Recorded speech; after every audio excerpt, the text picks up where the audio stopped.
Hello, Durud and Shalom. We be live. Welcome, everyone.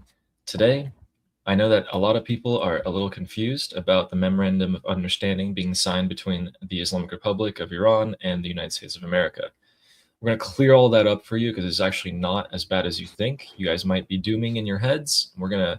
Have the we're going to have the real details come out. But right before that, I would like to say that please go ahead and press the subscribe button if you haven't already. I know that 40% of you watching usually do not subscribe, so I was just wondering if you would consider hitting that subscribe button for both of us, Liberty Politics and my channel, Ali Samani.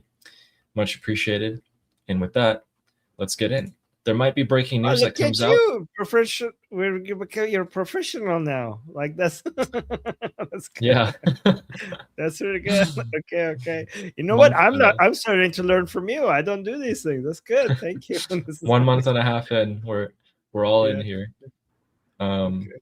There we go. we might have breaking news coming out as we're live, so we're always going to be monitoring that, because what we're hearing, other than my cat, is that Meh News, which is Islamic Republic state media, as someone also pointed out in the chat, and Shin has also said this, there are 3 blasts in the Strait of Hormuz.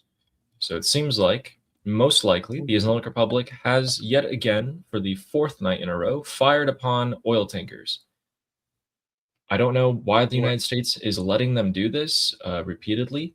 Donald Trump specifically stated, Armin, the strait is open for business, even before they sign it, right? So then the Islamic Republic has come out and said the strait is closed. Hmm. So I don't know why they're still firing at tankers, because it has been confirmed that they fired at tankers, not tonight, but before, in the past couple of nights. And it seems like the United States is just letting it fly.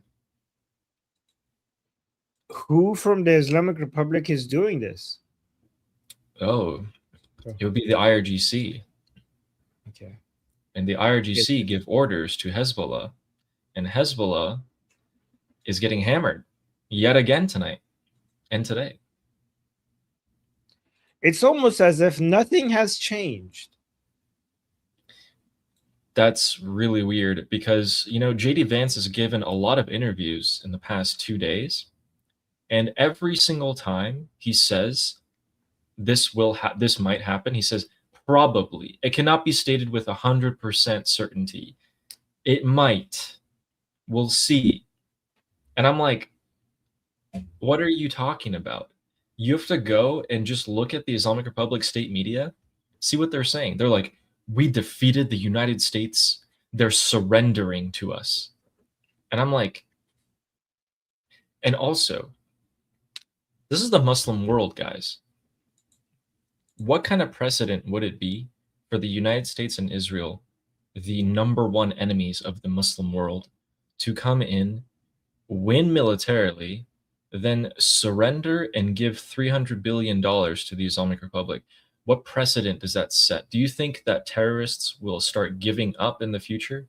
Or do you think this will embolden them to carry on with more extreme and violent acts? I mean, they're not. I mean, first of all, we don't.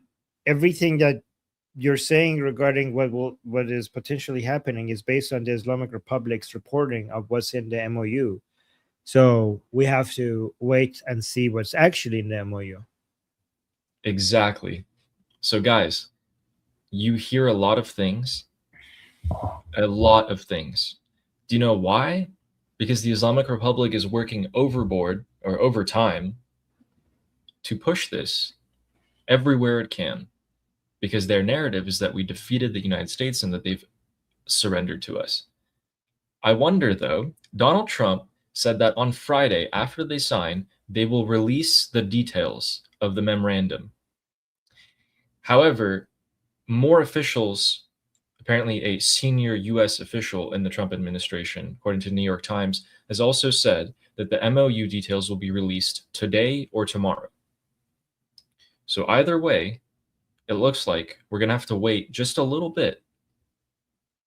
I personally highly doubt that the United States has agreed to what the Islamic Republic is saying the MOU is.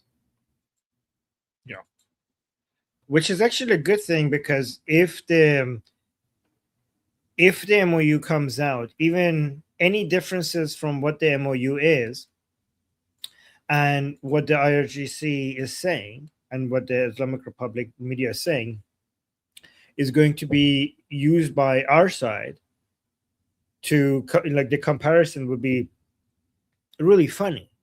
Like, once the MOU comes out, we're going to put the 14 points of the Islamic Republic reported by them, and we're going to put the actual MOU next to it, and we're going to compare it. And every difference, we're going to be making fun of them. Like, oh, you said you're going to have this, but this is what you're getting. This is what you get. This is what you're going to say about this one, but this is what you're getting instead. So just can't wait to see the MOU at. Okay, somebody's saying I'm so confused. Do you want to help simplify everything? Like, you know how you do the simplification of everything, so people people who haven't been following this on detail could follow. Yeah. So United States big and strong, Islamic Republic skinny kid, not weak. Big strong America, come punch weak kid in the mouth, break his teeth. Big strong kid, get on top of weak kid and start breaking all of his bones. Weak kid goes, okay, get off of me, it's enough. People start pulling the big strong America kid off the Islamic Republic kid. And Islamic Republic kid goes, well, I won. Everyone see that I won. And is now pushing his talking points to everyone, saying that, yeah, I beat him up. I hit him pretty good, and he's never going to come for me again. He's scared of me. He's also going to pay me money. That guy who beat me up is also going to pay me money. He's never going to look at me again funny. He's going to leave all my friends alone. And yeah, that's it. I won. Everyone knows that I won, right? Right? You guys believe me, right? So that's what happened. So the Islamic Republic has been saying something completely different than what's actual reality. The US is saying if the Islamic Republic carries out what we want them to do, then they might start getting money, which is crazy because I can't see the Islamic Republic actually carrying out no funding for their terrorists. Oh, Armin, that's so weird because Ghani, the commander of the Quds force today, okay, guys, the Quds force of the IRGC is the one that went out, built up Hezbollah, built up Hamas, built up the Houthis, built up the Popular Mobilization Front. And he just said, the leader of that force of the IRGC just said today that we will rebuild Hamas. That is his statement today. So I find it a little strange that the deal says the Islamic Republic has to give up all their funding for their terrorist proxies. But let's just say they do that, okay, then they can start getting money. Which honestly, in that case, I'm down. I'm all for that. I'm fine with that. You want to completely defang them and make them like have nothing and nothing. All these terrorists will leave Iran and they will never come back to suppress the Iranian people because there's nothing in it for them. That's fine. Let's make it an even playing field. Yeah, so Ghani is Soleimani's replacement. Good, yeah, exactly.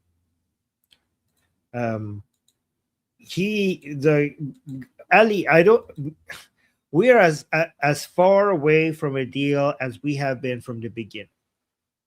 Do you agree with this? Like, I'm not saying we're always going to be this far, but we have not moved an inch towards. But yet we've never been closer. We've never been closer, but we're as far as we have ever been. So here's what it's achieved. Nothing's changed. Right. The price of oil is going to go down. But the Islamic Republic loses all street cred amongst its own supporters. That is what the United States is achieving with this objective. That is their plan. Yeah, and we have to, guys, and you need to participate in the humiliation of the Islamic Republic rather than attacking President Trump over this. This is your participation. I think this is like the Islamic Republic is weak and underground and bleeding, and attacking President Trump right now is basically helping the Islamic Republic. You need to focus your attention on humiliating the Islamic Republic's defeat right now, that is helpful. Attacking President Trump right now, among us, is benefiting the Islamic Republic. So you are benefiting the Islamic Republic right now if you attack the Islamic Republic. Just keep in mind that is exactly what they want you to do, as Armin's saying. Just keep that in mind. And if you are so angry that you cannot say anything in support of President Trump at the moment, okay, I understand. I actually understand. But don't say anything against him. Just focus on countering what the Islamic Republic's saying, as you always have. And if you need to take a break for a few days until the MOU comes out, I get it. Armin always says that this is a marathon, which means you keep on running until it's over. You don't sprint and burn out. So please take that advice. If you need to regulate yourself, do it. Yeah.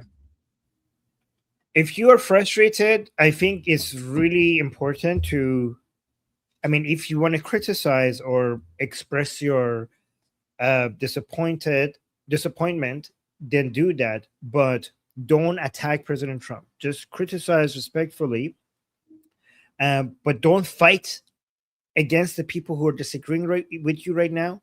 Don't cause division among the people who are pro-America, pro-Israel, and anti-Islamic Republic, pro-the Iranian people, pro-Israel, pro-United States. Our camp, even with our disagreements, need to remain united, and you need to be tolerant of hearing people that you disagree with, as long as they're on your side. Don't make sure that your disagreement with their take doesn't cause division right now. We need more division among their camp and less division among our camp. You know, here's what Fine Stars is saying, and they're completely correct. In fact, you should be giving critique. That is how you improve things. There's a difference, though. What I said. Yeah. Oh, I completely agree with you. Guys, I just want you to know there's a difference between saying Trump sucks, it's all over, we lost, and saying if the Islamic Republic is allowed to get $300 billion, this would be catastrophic. It would be a huge mistake for Donald Trump. There's a huge difference. That's critique, and that's hatred, and it's not helping anyone. And oh man, Armin, I want to go on X every time I see something on my Instagram feed about someone supporting the Islamic Republic, especially during the World Cup, and they have no idea what's going on. Oh my God, I want to type a paragraph, but is that going to help me? No. Yeah, and Fine started saying, I wrote that before you said that, Armin. I didn't say it against what you said. Okay. Yeah, I mean, it's okay. I'm glad you guys are, guys, I love that you guys are here. And I love that you were critiquing Ali and I. I want to hear your voices, you know. I don't want us to be an echo chamber here. And the fact that you're here and criticizing us makes us better, right? And I hope you see me as your friend and ally on the same fight, even if I'm disagreeing with you. Yeah, exactly. So what we're going to do here, guys, is we're going to catch up on these super chats because we don't want to get super backed up and then have to go through them all the time. So we're going to go through these four super chats, and then I'm going to give you guys the news of what happened today. So we have gas leaks. We have news about a B-52 bomber that crashed from the United States of America. And we have the World Cup. The Islamic Republic is playing New Zealand today. And as that happens, there's thousands of Iranians that have gone to the stadium so that when people are walking in, they are holding up the Lion and Sun flag outside protesting with Reza Pahlavi's sign as well. They want them to see this.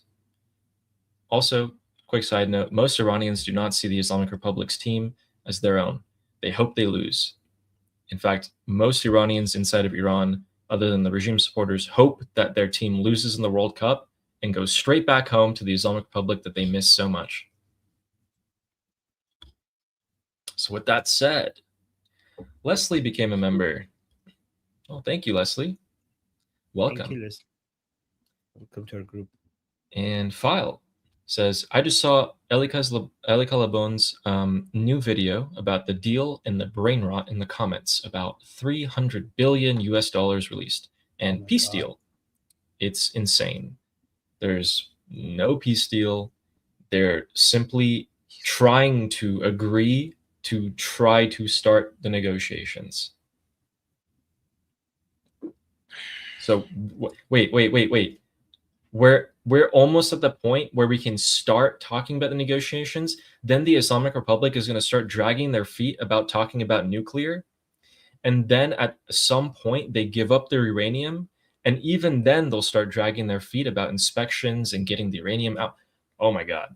Guys, we have a long way to go for the Islamic Republic to actually act right to get that 300 billion, which is a myth. Okay.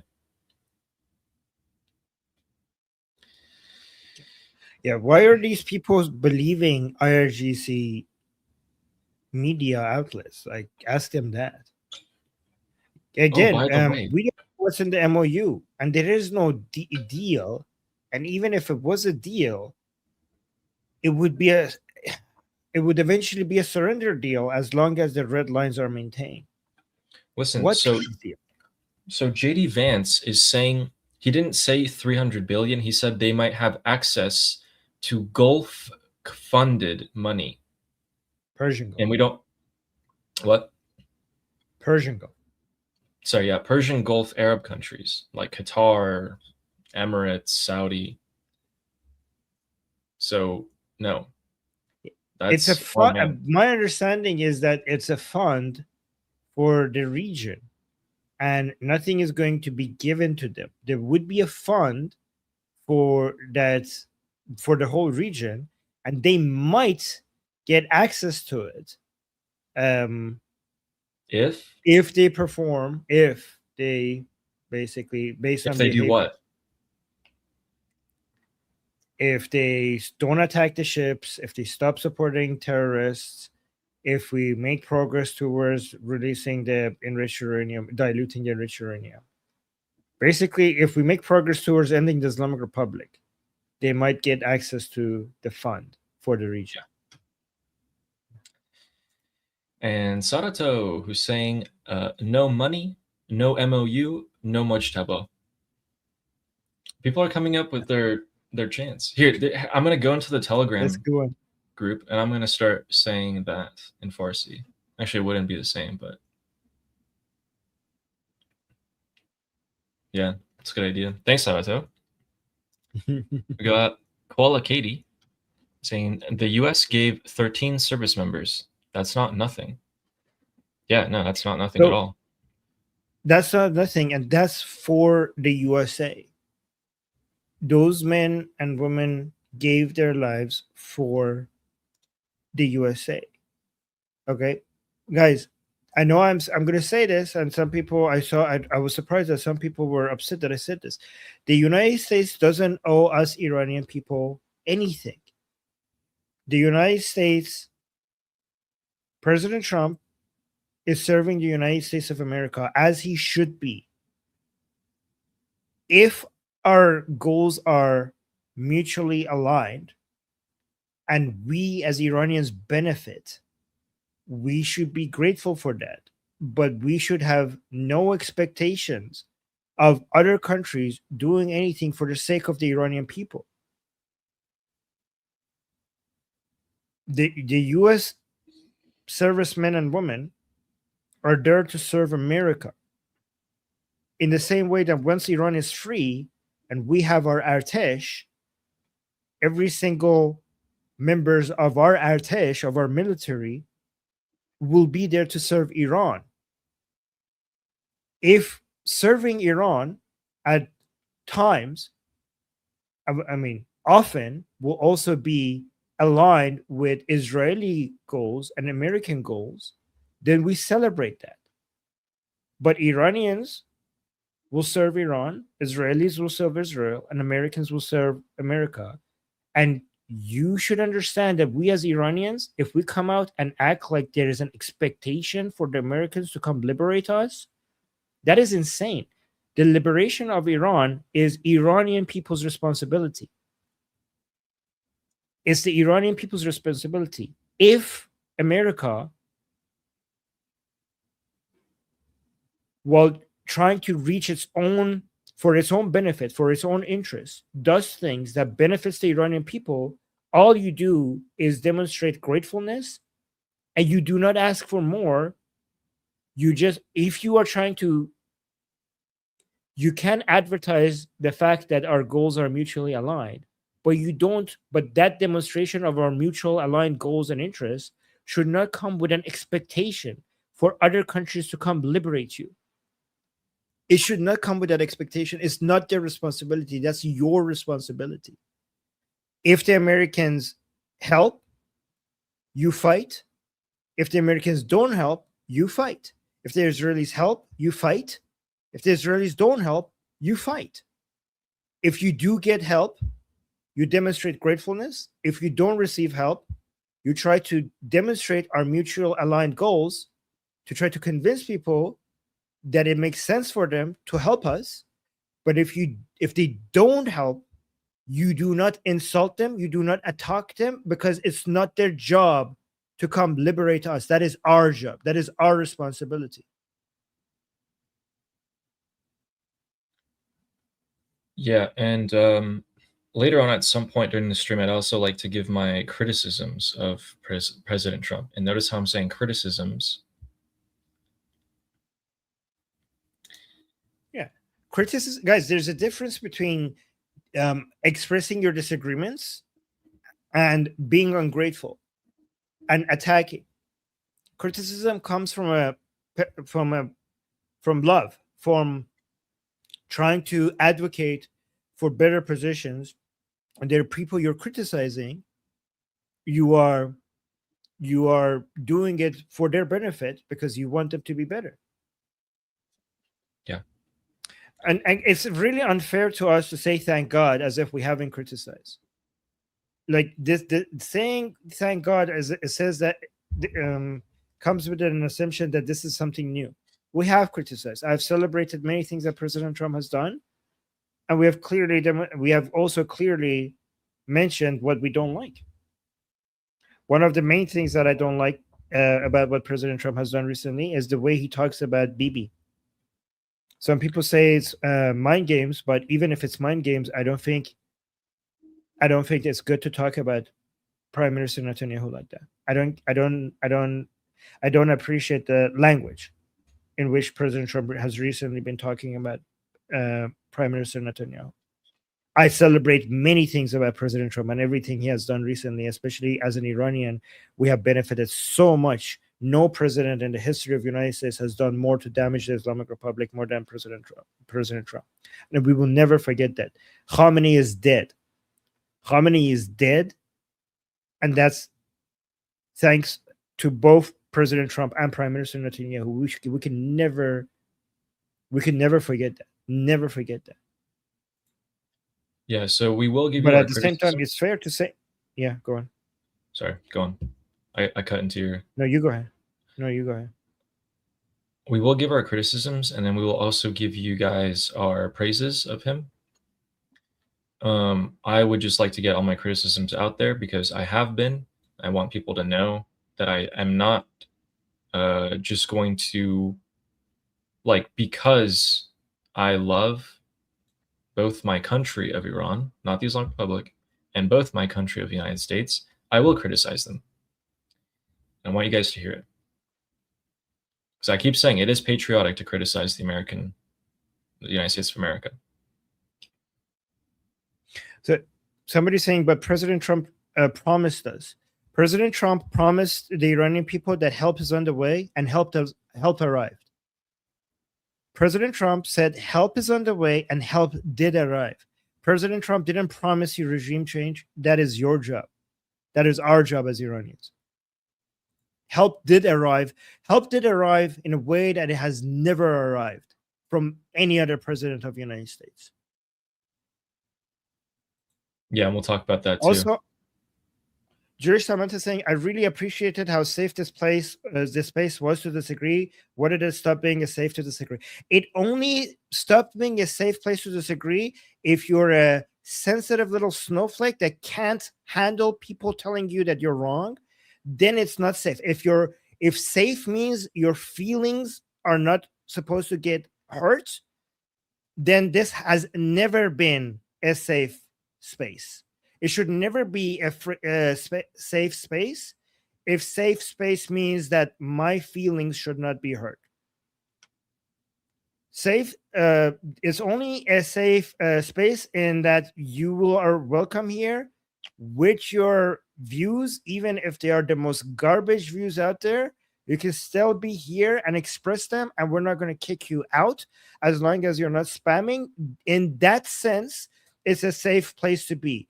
It's not a safe place in that if you say things that we think is wrong, we're going to not push back. And hopefully, it will never be safe in that aspect, in that way, for us to basically try to worry about not just you being wrong, but also worrying about not getting your feelings hurt while we point out that you're wrong.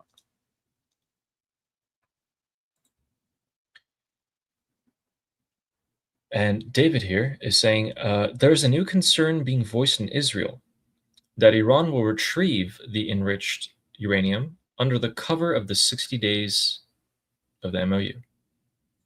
Okay, so the regime's going to go in, use this time to get the uranium.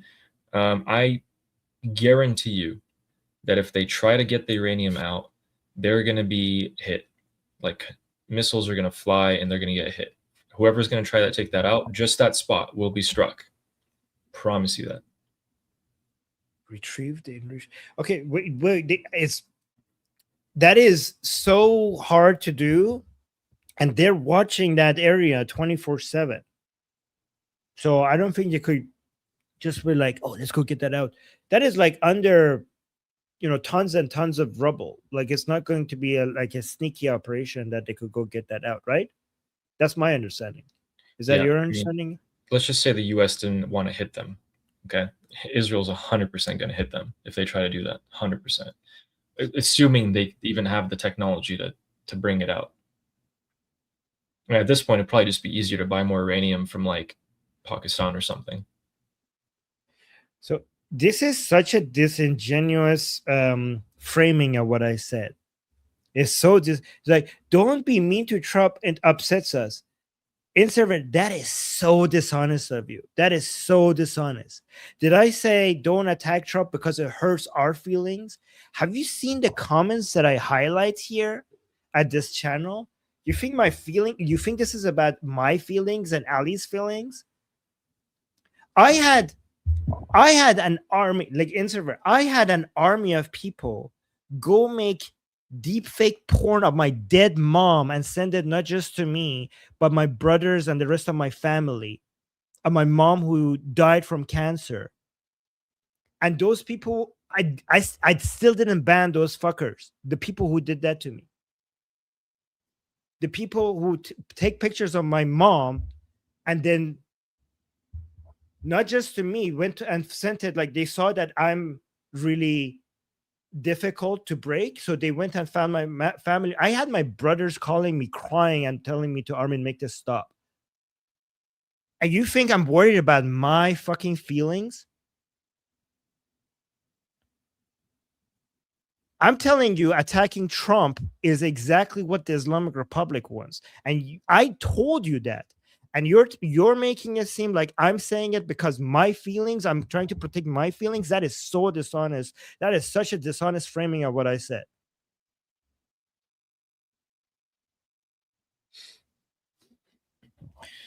I had no idea that happened. That's insane. Oh yeah, that was the whole thing. Wow. You know, that is a good indicator of just there is no bottom for these people as to how low they would go. There really isn't. Like no matter how low you could possibly imagine, there will always be a lower point. Yeah, I'm so sorry, man. No, that's okay. That was a while back. But guys, listen, we will get into the criticism. Okay, we're going to discuss all of that, and then we're going to discuss, or we're going to offer you a way that you could navigate through this. Are people attacking you, being like, hey, you should be grateful, or like, or this and that, and they're saying it in different ways? We're going to tell you how to potentially think about it so that you can navigate this for yourself. We will talk about that. Just get through these first. And Halda saying, Addy, I just blocked them. I've been getting hit a lot on X. I'm not sure why. Well, it seems like you're talking about the Iranian people on X, and it seems like you're probably also frustrated at Trump. And so you're going to get hit by everyone because no one's on the side of the Iranian people except for the US and Israel. And that means the entire rest of the world is against us. And yeah, if you attack Trump, then you'll also get attacked for that. So that's why we're going to tell you guys the difference between criticism and attacking, and what we could do about this. At least what I use to deal with it, because I'm a little frustrated. Here's the thing. Like, just think about this. Uh, this is the way I think you could judge whether what you're doing is helpful or not. Okay, think about see if people who are pro Islamic Republic, if they saw what you were doing, would it make them happy, or would it make them upset and frustrated? If what you're doing is something that if pro regime people saw, pro Islamic Republic people saw, they will celebrate it, then re-examine if this is the right thing to do. If I have criticism for President Trump, I will basically sandwich it between compliments, right? And that way it could not be used by pro-regime people against us. You know what I mean? I mean, like, President Trump did this, and I'm very grateful. Here's what I think, something that shouldn't have been done, in my opinion. And then I close it off with something else positive as well. This is a way to criticize and put your opinion about something that you think is wrong out there without it being taken advantage of. Again, we're not trying to preserve our feelings, or Ali or President Trump. Trust me, he's not going to see your comment, right? It's about not being taken advantage of by the pro-regime people. So I'm saying so weird, Armin. It's not so weird because it's weird to you because you're not seeing what the pro-regime people are hunting for and what helps their propaganda. Because, Yeah, guys, thanks. what we're doing to them, they're trying to do to us. We're going out and hunting for their desperation, for their infighting, from them crying over the signature. They're trying to do, like, and highlighting them as a way to do our psychological warfare against them. They're trying to do the same thing to us. So don't give them that. And guys, thank you for all the messages of support that you are saying this. I appreciate it. Sorry, Ali, go on. Yeah, thank you. Yeah, thanks, Hulda. And Boboism saying Trump's priority is protecting the world. Well, his priority is protecting the United States of America, and then its allies, and then the world. That's how it I should mean, the work. United States happen to be in the world, so you need to. So to protect the United States, you need to you need to save the whole world from becoming from a nuclear death cult, right? So by trying to protect the United States would require you to protect the world. It's aligned. It's pretty much aligned. I mean, at least in this case. Yeah.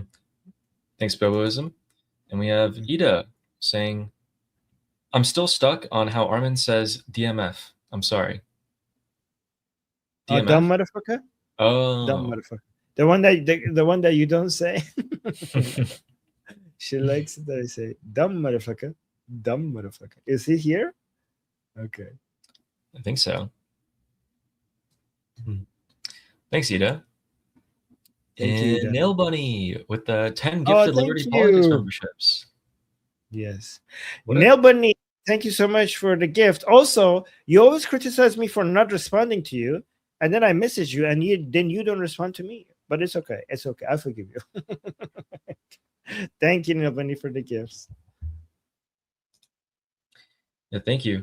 And Ellie Shiva, who says, you mentioned in your group that there were more ways for us to help. If I miss the details, how can I find the info? Thanks for being you. Was that your group or? Yeah, you today? could. I'm not exactly sure what we're referring to, but I mean, you're helping right now by being here, by amplifying your voices, by um, amplifying the voices of Prince Reza Pahlavi, right? So one really important thing that all of you could do is follow Prince Reza Pahlavi, both his main account and his comms account, and um one thing you guys could do is donate on his website Irana Pasmigirim. Talking to people about what's actually happening, supporting military operations against the Islamic Republic and whatever pressure you could. Okay, so there's two things, right? Whatever narrative that puts more pressure on the Islamic Republic, and whatever narrative that encourages more support for the Iranian people, any opportunity you could get to spread that wherever you are helps not just the Iranian people, but it helps the whole world, right? The Islamic Republic is the greatest evil, in my opinion, that exists in the world, as of right now. And communicate, like trying to be the voice that encourages both the people in your country and your politicians. Each and every one of you are your own media, right? Each one of you are your own media. So amplifying the voices of Princess of Pahlavi, the voices of the Iranian people, supporting the politicians in your country that are for increased pressure on the Islamic Republic and for more support on the Iranian people. In any way you could do it financially, you could just amplify their voices, you could talk to people, you could participate in protests. Oh, in the discussion group. So you're saying, sorry, I meant in the discussion group, got another super chat. So, yes, you mentioned in your group that there were more ways for us to help. If I miss the details, how can I find the info? Thanks for being you. Was it me that said that or other people? These are the stuff that I'm saying. You being in the discussion group and adding your voice, that is. Here's what we're trying to do at Liberty Politics. Okay, we're trying to find the voices that are for liberty. And honestly, I think being anti-Islamic Republic right now is the most powerful way to be for liberty, right? So I think being anti-Islamic Republic, being anti-Putin, being anti-CCP, being anti, the Islamic invasion in the West, being anti-communism, being anti-woke left, being anti-woke right, these are the greatest forces against liberty right now. So fighting and being pro-American, being pro-Iranian people, being pro-Israeli, these are all the pro-liberty positions. I think the greatest defenders of liberty around the world right now are United States, Ukraine, the Iranian people, Israel, and the greatest barriers to liberty worldwide are the CCP, Putin in Russia, CCP in China, obviously the Islamic Republic, North Korea, all the proxies of the Islamic Republic, the I don't know, the Cuban government, all of these, right? So basically being out there and fighting against, supporting everything that is pro liberty and fighting against everything that is anti-liberty moves us in the right direction. And Liberty Politics is trying to help you guys get, even if you don't have a big platform. So for example, in our discussion group, if you come there and speak, your voice is going to get recorded, it's going to get clipped. Hopefully our team is going to get better, and we're going to turn Liberty Politics into a place where anybody that is coming and fighting for liberty, we are going to help them get their voices 10 times louder than whatever it was if they were just doing this by themselves. That's the plan. at Liberty Politics. So just being in our discussion group and opening your mic and participating in our discussions, we'll do the rest. Yeah, thank you. And we have Sadato, says 3 things that don't exist: Islamic Republic reparation money, a mutually agreed MOU, and a living Mujtaba. Yeah, that reparation money, man, for the Persian Gulf states to just give money to their biggest enemy and help it rise up for free. I don't know. Maybe. Let's see. Let's see if the Islamic Republic can carry out everything. Highly, highly doubt it, man. Highly doubt it. We have no borders, thanks, Sarato, and we have no border sports saying, when have we ever known the plan? So no bombs does that mean arms aren't going in by the way of the CIA? The Crown Prince is not called for the final battle yet. Maybe we just need to wait. So they're basically saying that we don't know what's going to happen. We will still continue regardless. And Crown Prince Reza Pahlavi has still not given us the final call. So this is not over. Yes, this is not over. And one thing I want to say, I mean, I understand the frustrations and not knowing, but this is the way, like, if you are soldiers in the middle of a battlefield, and you have a commander, you have an army commander, as soldiers, we don't go to our army commander and be like, hey, can you actually explain exactly to me what we're going to be doing in the next week, the next month, in the next 2 months, in the next 12 months? You're like, what? No, you're a soldier. You wait for my command, and when the command comes, you do the command. So I think that's what, as soldiers in this battle, we can't know exactly where the plan is going to, like, what the plan is, and we cannot be given a timeline over things.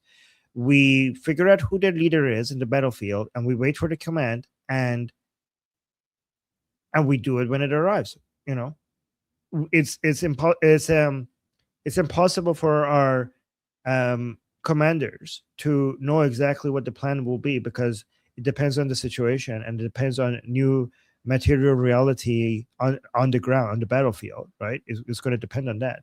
And even if they had a long-term plan, it wouldn't make sense to share it with us, because if they share it with us, they're sharing it with our enemies as well. So it's based on a need-to-know basis. We just wait for the orders to come, and then we do it when the orders arrive. Absolutely. Well said. And here's Elisheba, who is clarifying, saying sorry in the discussion group.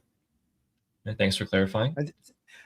I appreciate you guys even asking that, because that means that the fact that you guys are asking that shows how much care you have, your dedication to fighting in this fight. And I'm honored to be by all of your sides in this battle. So thank you for all your dedication and being by our side while we do this. Thank you so much. And Mushjun says, or gifted 5 memberships to me. Thank you so much. Thank you, Mush. Thank you. Your name is Mush, but you have a cat in your profile. And they actually commented on my video earlier this morning. They were like, I can't wait to hear your analysis today. And I can't wait to tell you guys. So again, reminder, we're going to get through the news of today, and then we're going to go back to discussing this. And hopefully by the end, you guys will feel a little bit better. Because I have the same exact problems you guys have. It's not like I don't feel. I really do. And thank you, Mushju. So here's Ida saying, Ali, is it possible for you to put the links in the description of... I'll do it. I think for Iran Passim getting for donating to Princess Pahlavi. Yes. Is that what you're asking for? I have access to all the chats. I'll put it in all the chats. So, guys, that's Princess of Pahlavi's website. Wait, did it come to Ali's chat too? Wait, let me try again. Yeah. Really appreciate you guys. It's on the chat. Yeah. Thank you, guys. Thank you, Ida. And Sam Shiraz, who says, don't forget to count on the stupidity of the IRGC. Okay. I wanted to tell you this. I wanted to see what you think. During this MOU, this 60-day period, where the Islamic Republic is put on a performance plan, as if you guys perform, if you guys do the things that we told you to, then we'll start lifting the oil sanctions, start maybe giving you some money, start doing this, start removing the blockade. So it's all performance based. Whatever will be in the MOU, which we don't know yet what's in it. Okay. I think that we're going to see more limited strikes, more Strait of Hormuz explosions, maybe even a Israeli response striking the IRGC, because the Hezbollah war is still going on. It's not going to end. And I think that those things could potentially derail, but we'll see the same pattern where Trump will step in and really push for this deal again. The plan might be, as Armin thinks, to push this past the midterms, secure the midterm election, have the Republicans have all their power, and then come back to this. That could be what's going on. So we'll talk about that too. Just to be clear, I didn't say that's what's happening. I said that's what might be what's happening. Yes. Could be what's could. Happening. Okay. Because then if it's not the case, people are like, Armin, but you said this is like, I'm just considering it as an option. I'm not saying this is what's happening. Yeah. Here's the thing. Every time we say something, people think that it is exactly what is going to happen. And we are saying there is no other possibility. This is exactly what's going to happen. But at the same time, people will be like, oh, these guys are smart. So guys, if we're smart, which we always say that, hey, this is one thing that could happen, and then we tell you what the trigger is. So if this happens, then we're probably going down that path. Oh my God. Anyway. So let me just address this. Like the IRGC, so the IRGC is not, the Islamic Republic is not as stupid as you guys think, but they do behave, they act, their behavior is retarded because they have to appease their retarded base, right? They have a stupid base of support, and they need to keep them. So they do stupid things because they need to keep them, but their calculations is often accurate in what they need to do. So the parts of IRGC that might attack the commercial ships, or if they get Hezbollah to make it impossible for a deal to happen, it's not because they want a deal but they're stupid. It's because that's part of the Islamic Republic that doesn't want a deal, and they're trying to derail a deal, and they want to derail the deal for good reason, because their survival depends on no deal. There are parts of the Islamic Republic that their survival depends on a deal, and there are parts of the Islamic Republic that their survival depends on no deal. So if you see things being out within the Islamic Republic, it's because everybody is making decisions based on their own self-interest, and those interests are at odds with each other. Yeah, thanks, Sam. Thank you, Sam. And Ito was clarifying, saying that it was the you don't want to pass me getting link. Yep. The link that Armin mentioned to follow the prints. Yeah. Yes.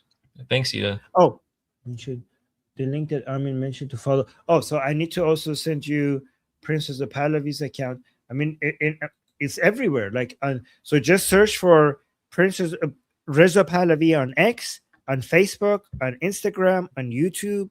So as the first thing that shows up on every platform, when you search for Reza Pahlavi, follow that.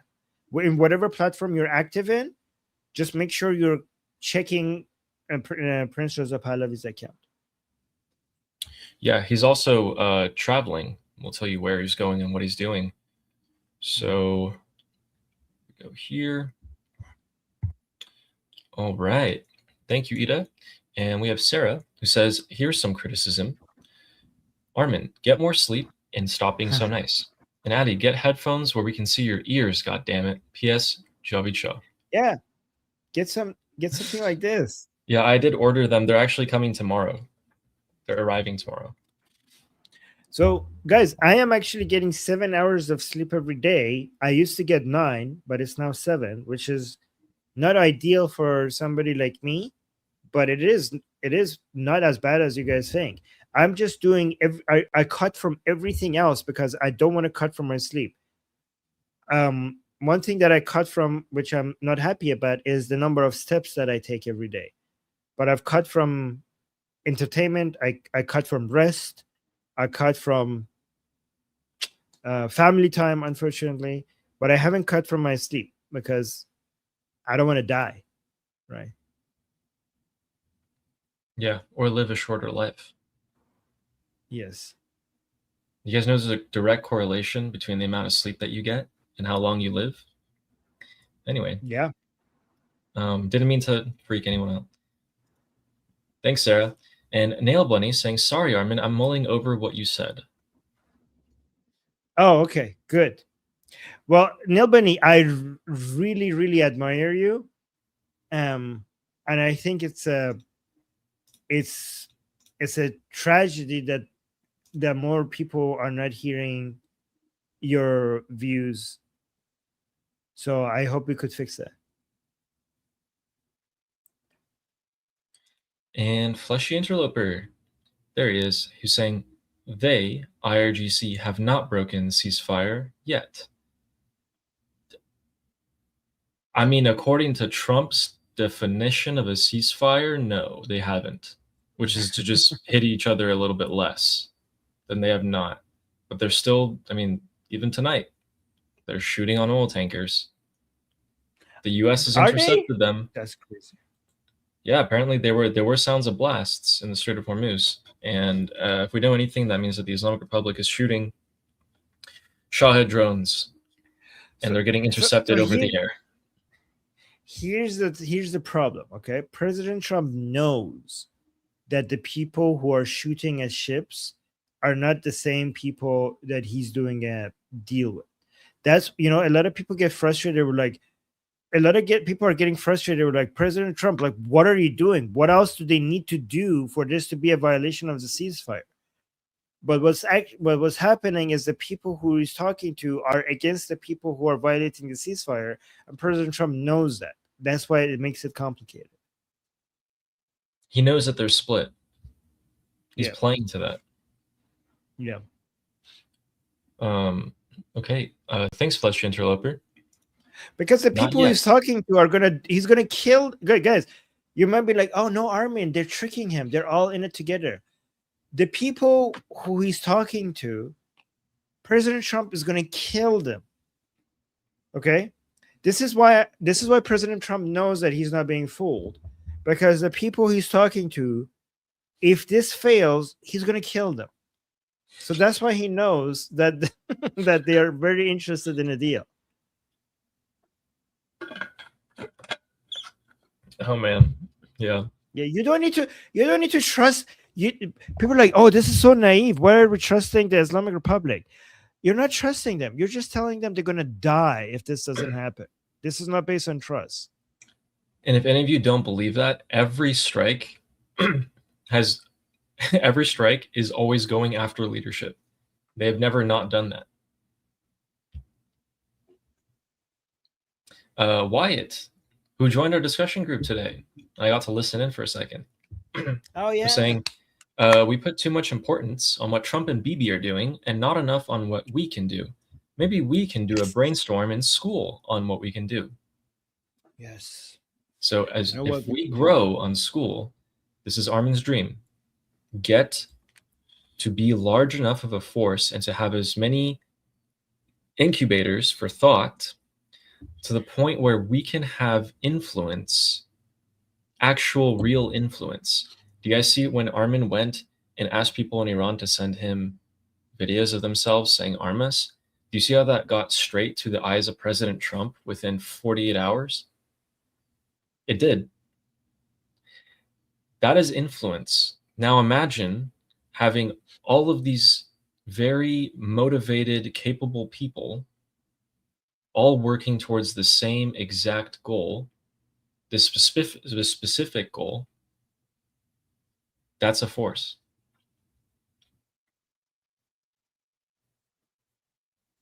Yeah.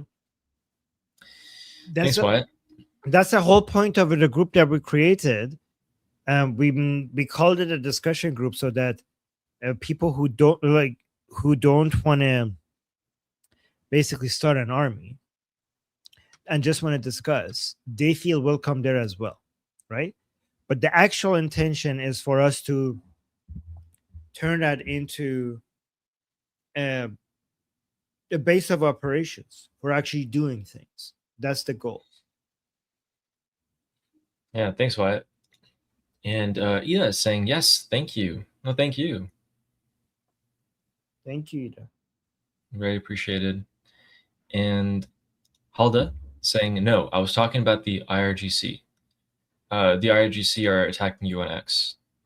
Or you mean you were attacking the IRGC on X? Oh wait, you were Halda. If you are being attacked by IRGC on X, you're doing something right. Yeah. I will I'm proud of screenshots you. and keep them. Yeah, I'm proud of you too. And if you're attacking the IRGC on X, then that is exactly what you should be doing. Yeah, right now. that's also great. That's also great as well. Either way, we're proud of you. And Ida saying, thank you. Thank you, Addy. I knew that about sleep, but thank you for another panic attack. By the way, Armin, you can get a stepper to exercise when you sit down. Oh my god, we should both get like walking treadmills, like stand in place, and we just, as we're streaming, we just Yeah, get our it steps just in. looks weird on a live feel like- show. Like I don't know, what is this? It doesn't look good. Yeah. No, I'm gonna get incline treadmill, and then when I'm watching the news, I'm gonna walk on an incline because I need to get more activity during the limited period of time that I have. So I think if my treadmill is inclined, then I would be able to watch my learning, my educational content and my news while I'm on the incline treadmill. That's what I'm gonna do. Yeah. Thanks, Ida. I didn't mean to give you a panic attack, but there's a ton more things that I could tell you like that. Anyway, Amir is saying, Armin, rest more. Not as in sleep, but just don't work. I don't even know what that is like. But yeah, first of all, Amir, thank you so much. That is so sweet. But I haven't experienced like resting that is not sleeping. I don't know if ever. I don't even know what that is like. I think my mind is too busy to even be able to experience that. Oh, no, I can do that. I watch sometimes. Sometimes. Okay. My rest is watching videos from the YouTube channel from the Daily Dose of Internet. I think it's the most efficient way of watching interesting videos from across the internet. But I consider that also work because I'm trying to become aware of what people are finding interesting. But anyways, even my entertainment is kind of work. My entertainment is basically finding interesting videos so that I'm not out of loop completely from the rest of the non-political world.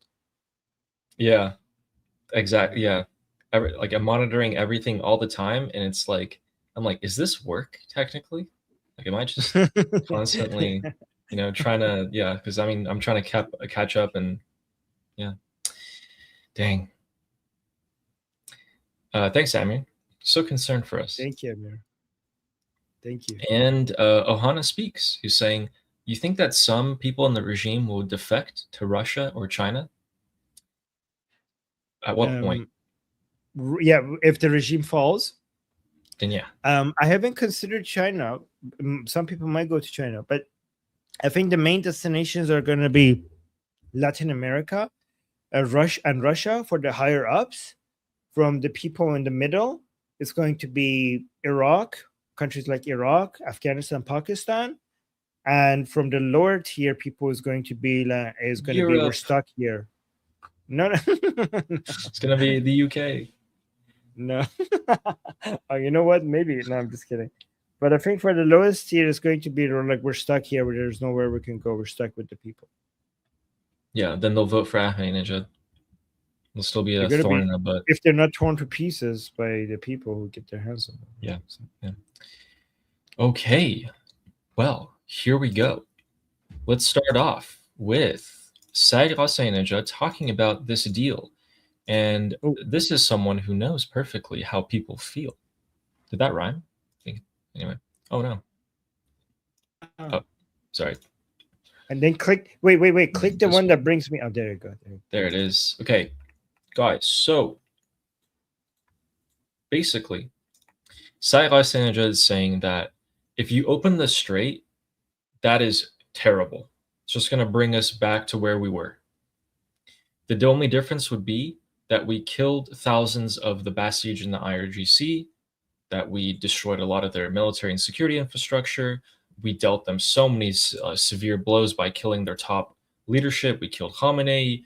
The Gulf and Arab countries literally see the Islamic Republic as an existential threat that they can never come to terms with, and that the economic structure of the Islamic Republic is set for them. It's a ticking time bomb. And they're going to fail automatically at some point.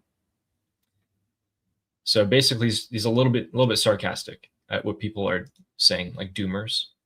So he's saying, has the Islamic Republic become weaker because of this war? Yes. Has the Lion and Sun revolution become weaker? No. Does the reopening of the Strait of Hormuz solve the Islamic Republic's main issues? No. What does this mean? It means keep going. Keep going. We got help at the end of the day, and we have to keep going. That's perfect. This is Said Ahmadinejad, the right-hand man of Prince Reza Pahlavi. And somebody with a lot of criticisms, here and there for, yes, the way United States and Israel sometimes do things. So yes. if this coming from him makes me feel confident. Absolutely. And then some of you may be wondering, okay, so this is another expert who oftentimes works with Said Ahmadinejad to make articles and come up with data about the oil exports of the Islamic Republic. So basically, he's from the FDD. Yes, yeah. This guy, both Behnam Ben Talibu and Said Ahmadinejad are geniuses like Armin. He's saying, in February, the Islamic Republic exported over 2 million barrels per day. In May, they exported 64,000. That's a 97% reduction, if you just want to frame a reference. So 97% less exporting of oil. The Islamic Republic got 4 oil tankers through during this blockade. That's it. Then he's saying, okay, if the blockade is lifted, there's still a lot of things that we can do to drive down Iranian oil exports. Not back to where it was, right? They'll still probably rise because of this blockade being lifted.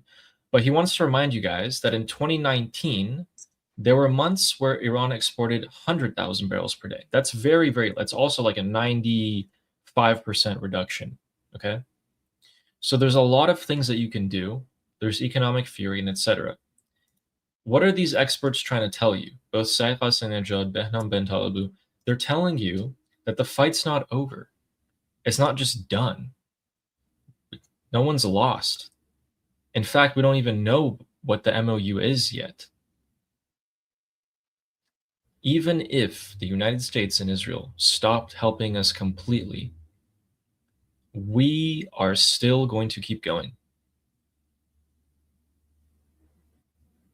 Go lower. 2022 was lower, but then you have to account for COVID. Okay.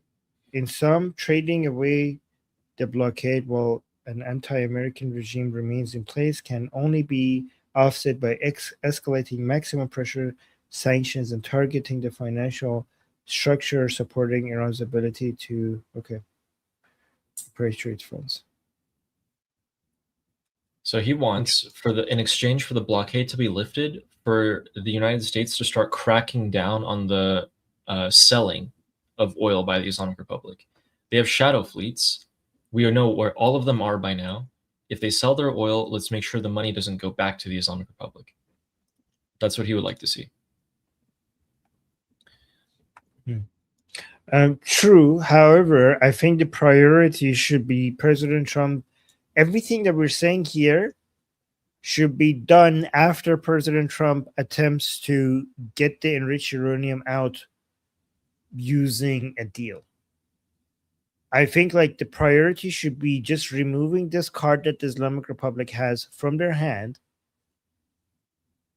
And then after that, you could just go all out and do whatever. Right? In a way. Because you can't take the enriched uranium out with military force. So do whatever trickery, manipulation, MOU, deal, mind games, whatever you need to do to get that goddamn nuclear dust out of there. And then once they don't have that, then there's nothing that can stop you anymore. That's the only thing that can't be removed with military operations. Everything else has a military solution. I mean, at least from the US and Israeli side, except this one. So that's why President Trump needs to work on this so-called deal. They need to try to do that. And then after that, you go all out. Get the dust out. Yeah, exactly. Yeah. And here's one thing that the Islamic Republic is saying that they're going to do in particular. They're basically saying they're like, okay, hey, 60 days ceasefire or 60 days for the MOU. Okay. But after the 60 days is over, which is what they're saying here in this, after the 60 days is over, we're going to start charging service fees. And they say the service fees are because you need navigation services and coordination and security. And it might end up being $2 million. So it's probably not any. It's a toll. It's a toll. They're going to charge a toll. They're just calling it something else. But they're saying for 60 days we won't. Then we'll start doing it with Oman. So you know what I think might have happened here with regards to the 60 days? Because I saw that. So guys, the Americans are saying there's not going to be any toll. The Islamic Republic first came out and said there will be a toll. And then Arakchi came out and said, we can't have tolls because it's a natural waterway. It's not like a canal that we built. But we're going to do a service fee, but not a toll. And a lot of people within the regime hated that he said that, right? And then now what they're saying, Ali, look how sneaky these fuckers are, right? Yeah. The regime media is, right?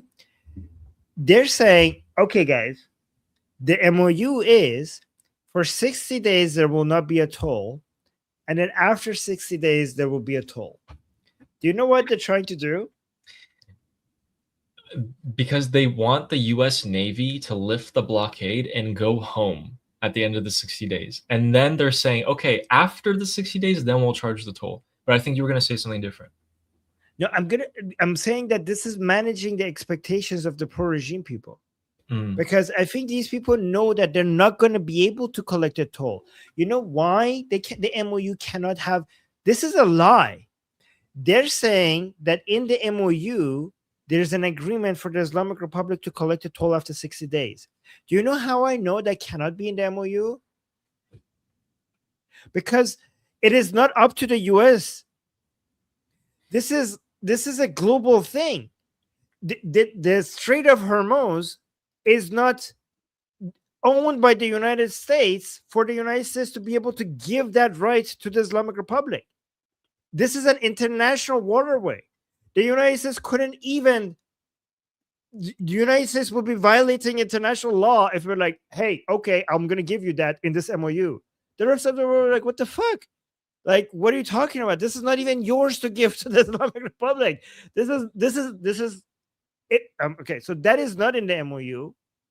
But the reason why they're writing that is because they're just the Islamic Republic is trying to buy time, not with the United States, but with their followers. They're like, holy shit, how do we? This is what the Islamic Republic is saying. The Islamic Republic, like, oh my God, what the fuck do we do once these people realize that we're not going to be collecting a toll? They're going to like, guys, there's not going to be a toll for the first 60 days, but then we're going to have a toll. And people, and then you might ask me, like, okay, Armin, what are they going to do when after the 60 days? They're going to figure that out later. They're just trying to buy time. This proves that the Islamic Republic is terrified of its own followers because they're just trying to delay the outrage. They're like, guys, we agree with the Americans that we're not going to have a toll for 60 days. So they're just trying to manage the outrage of their regime supporters. That's what this is. It's easier to ask for forgiveness than for permission. I don't think they need to ask for forgiveness because I think the Islamic Republic is thinking this whole thing is going to go to shit within 60 days anyways. Oh yeah.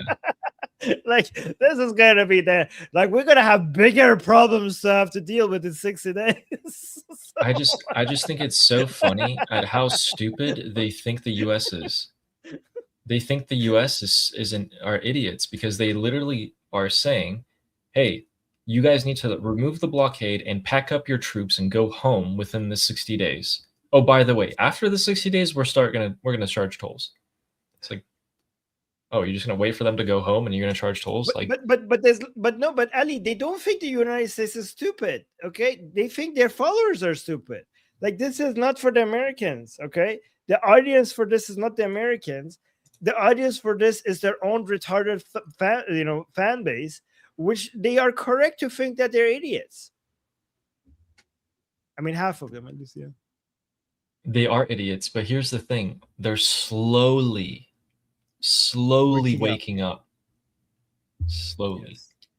And you know, guys, a lot of people in Iran have not liked this, what's been happening over the past couple of days. And actually, they've been setting fire to quite some things. I think there was 3 gas leaks, which we call, the Immortal Guard or Mossad or someone setting fire to IRGC-linked shops, stores, buildings, assassinations. They do all sorts of things. And there's been 3 today. So we had, a couple here. Ali, they keep saying these are gas leaks. I lived in Iran for 20 years. No gas 21 leaks. years. Yeah. I haven't, I promise you guys, people are like, oh, it might be gas leaks. It's a third world country. This must happen all the time. Not a fucking single time did I see something like this in 21 years of living in Iran. Not a single fucking time I've saw anything like that happen. Yeah. I actually saw someone on Islamic Republic State Media, and I couldn't record it, but they were trying to justify it. And they were like, well, Tehran sits on a fault line. And, the earth under the city moves, and it moves the pipes, and the pipes break. And then I was like, but how do they ignite? Like, what do you, if they broke, people would know. And why is it only happening ever since, I don't know, the 12-day war? Why wasn't this happening before? It's so bad. Moving up the list here of things I want to share with you guys. Graph. Okay. Oh, pretty. What this graph means is basically we destroyed pretty much all of the centrifuges that the Islamic Republic has. And they can't even enrich uranium anymore. We hit 22,000 centrifuges. They're disabled. So they're going to have to rebuild their nuclear program from scratch. And this is FDD. This is a credible source.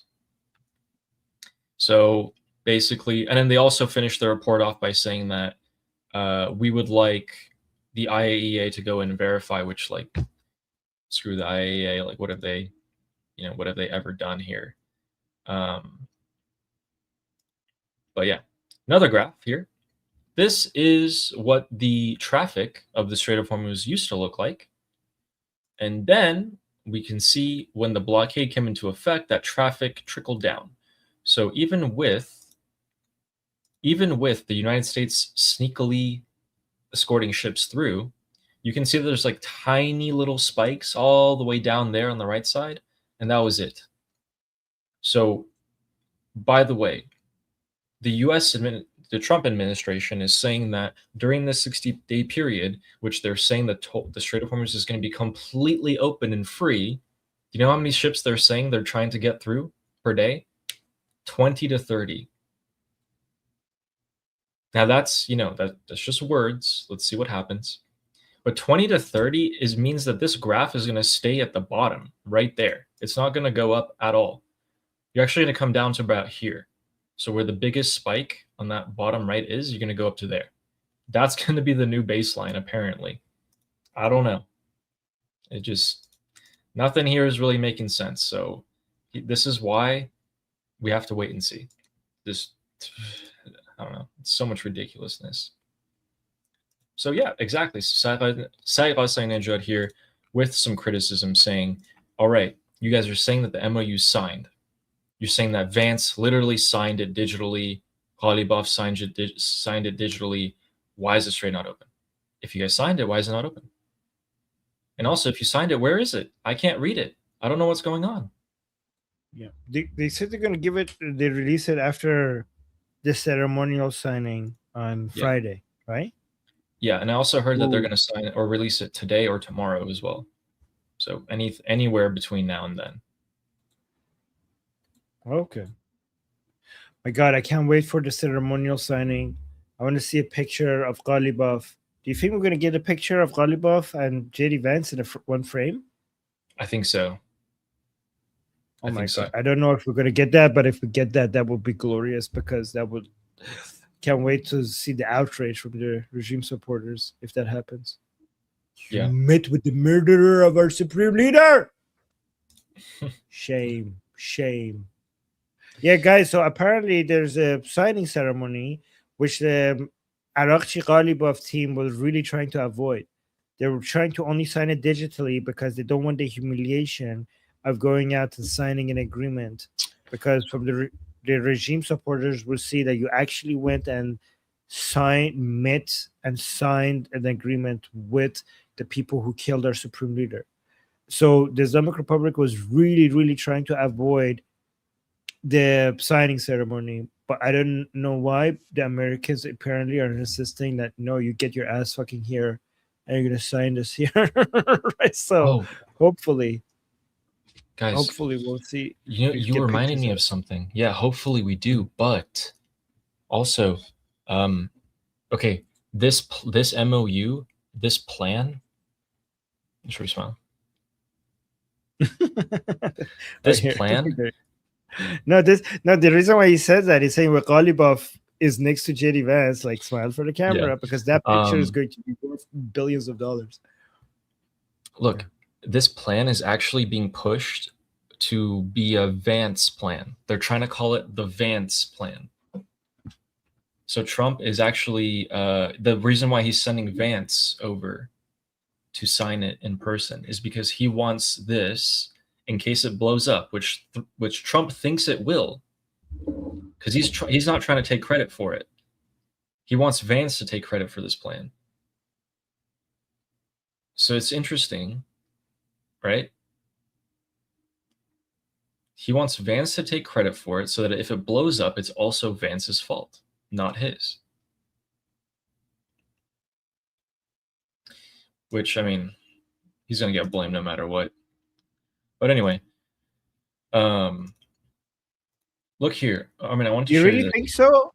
You think so? I don't know if President. You think he's throwing JD Vance under the bus? Like, I don't think he's throwing him under the bus. I think he just wants Vance to be like Vance was trying to get out of this for a while. He was trying to be like, oh, I'm more like domestic issues for a bit, and he's trying to be silent. And Trump is kind of throwing him back in the fray by like forcing him to be part of the negotiations. Another thing is Marco Rubio has not said a word about this, which I personally think his silence is his disapproval. Really? You think so? I think so. And speaking of the Islamic Republic, all right. What about So I've heard that President Trump might go and get to the signing ceremony. Did you hear yeah, that? he's saying that he might go. He said either me or JD. If President Trump goes and Galibaf is there and take a picture and Galibaf and President Trump together for the signature, I don't know if Galibaf can go back to Iran. Oh my god. It's Yeah, like, can I stay here? Can I file can I file for an asylum? I'm in danger. Oh yeah. my god. Um, Oh no. Oh my god. yeah, especially since he's endorsed by Mojtaba, right? Ooh. So like, Mushtaba is I'm gonna. not, Oh, what is this? Oh, I'm not saying like, this oh, is this kind is of so good. Mojtaba Oh, wakes up. He's like, "Did we win?" oh, that's And so good. Glybov doesn't say a word. He just unplugs the life Oh, support. He's like, "You know what? Me and you, we're done for. uh, It's better you don't even know what happened in the past 4 months." oh, that's so good. Send me that. That is so good. This is so fitting. This is so perfect. I love it. Oh my god. Oh Okay, my so listen god. to This is this. so good. Yeah. So it looks like Send me that. I will. And apparently, a source close to the IRGC is saying that there's growing satisfaction inside of the IRGC over the deal. Okay. And the reasoning is, and obviously, this is a source close to the IRGC. Okay. Of course, they're going to say there's growing satisfaction, right? Yeah, yeah. Um, It's IRGC says we have information that IRGC happy. Okay. yeah. So apparently, they're saying that Ahmad Vahidi is saying, first, we take the money. Okay. Which is why the Islamic Republic is trying to push for the release of the funds first before they do anything. So they're thinking, the IGC is thinking, okay, we take the money first, all of it, and then we not only take over the Strait of Hormuz, as in we have tolls, but the Houthis then take the Bab el Mandeb. Oh yeah. Okay. And then Okay. they're also saying that, yes, we kept our missile program intact. We're totally fine.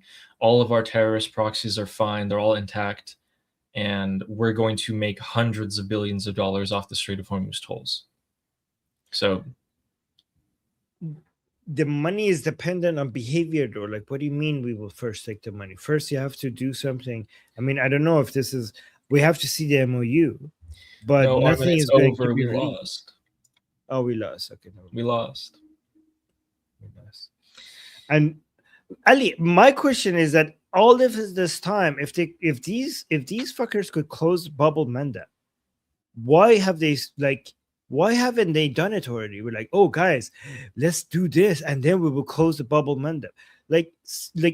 I'm so every time people say like, oh, they're gonna close the bubble Manda, I want to ask, why haven't they done that already? You're telling me all of this time they could have done it and they haven't done it. What are they waiting for? Is it, At you this know what point, reminds me of, have you seen the movie the movie Bunker with Hitler? I don't know. Like he's like moving imaginary forces in his final day, and like then this army will come, and then that army will come.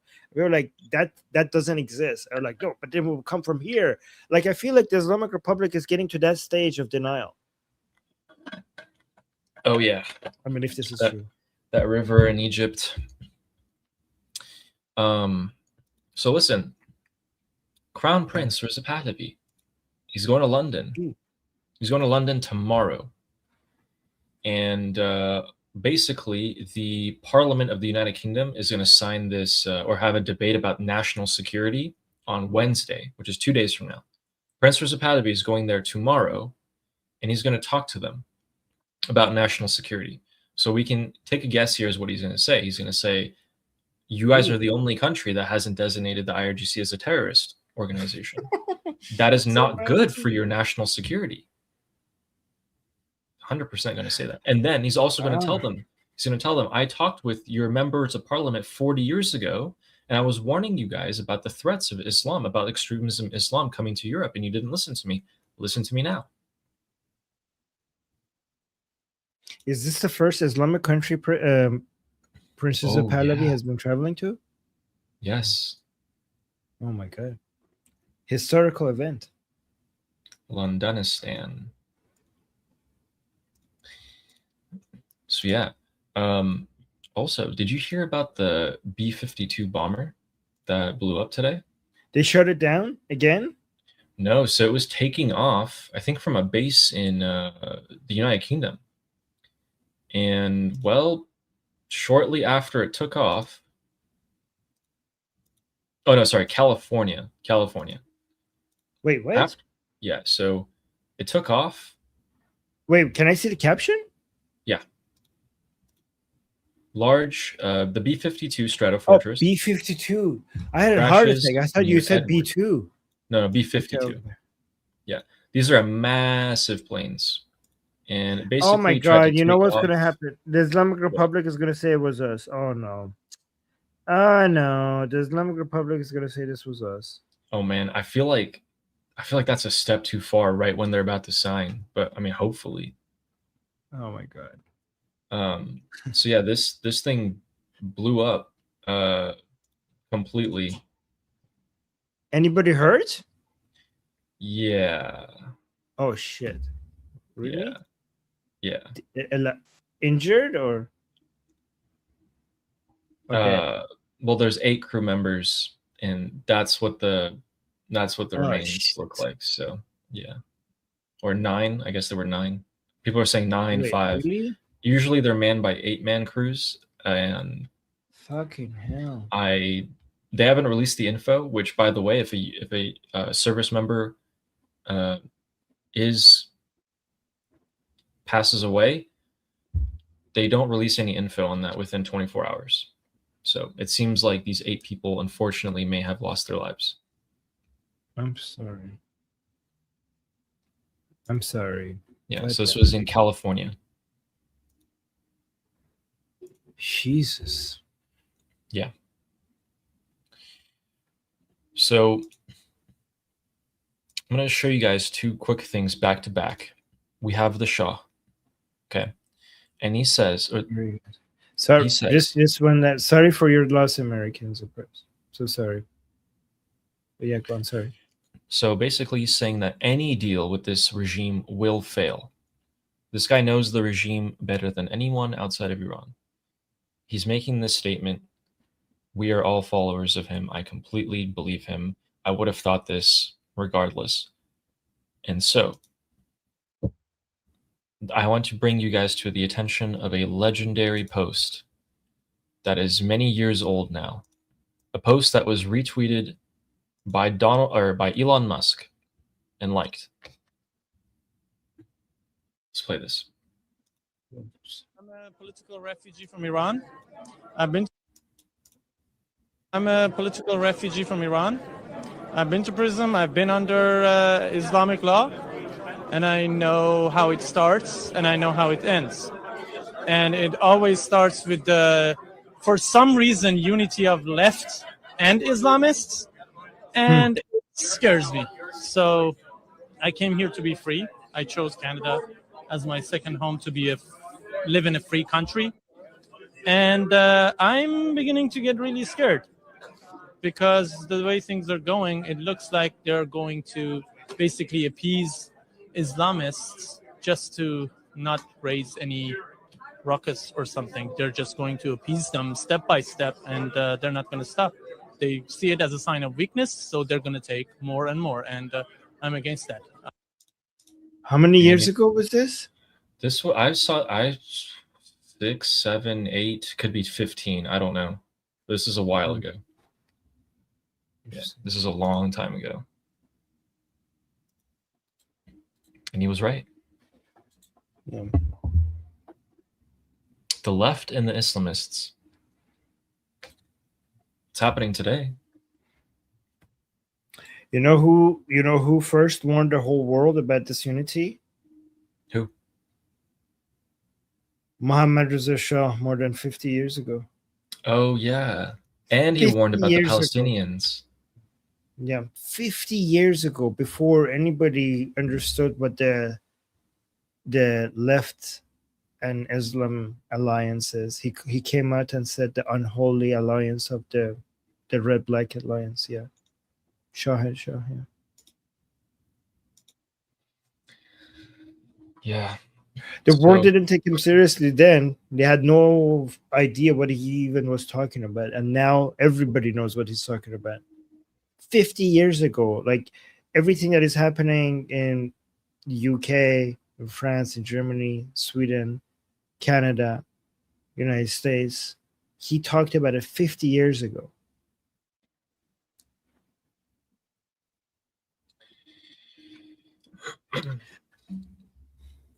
Quick Should we go recap, to- guys. Okay. Oh yeah, we should. Quick recap. There were explosions in the Strait of Hormuz tonight. Meh News said, yes, there are explosions, most likely related to strait management activities. Take a wild guess as to what that could possibly mean. Strait management. Were they shooting at oil tankers that didn't coordinate with the IRGC? Yes. Were the blasts the sound of the United States Navy intercepting these Shahed drones? Also, yes. Is the deal still going to be signed? Somehow, also, yes, I think.